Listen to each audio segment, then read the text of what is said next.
Qadam tashlashga qiynalyapsizmi? Yurganingizda oqsaqlanish bor.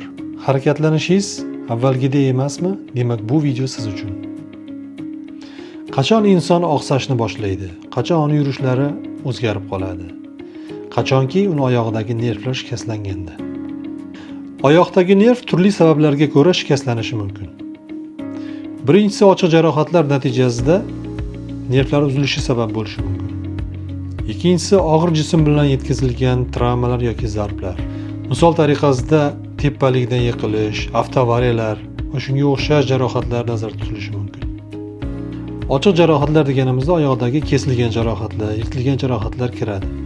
Buning natijasida nerv butunligi uzilib va o'sha nerv ta'mirlovchi ma'lum bir muskullarning harakati cheklanadi. Natijada inson oqsashni boshlaydi va yurishida o'zgarishlar paydo bo'ladi.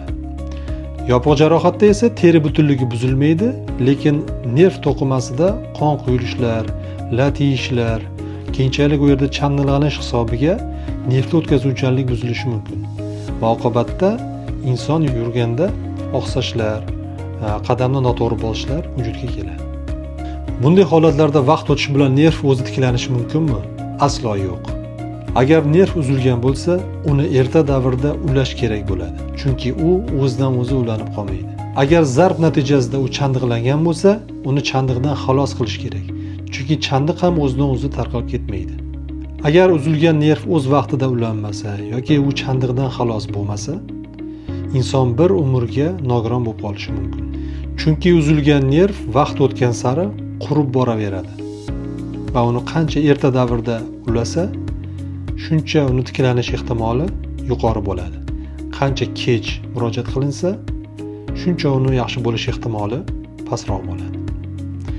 Ushbu videoda kichik boldir nervi shikastlangandan keyin insonning yurishiga e'tibor bering.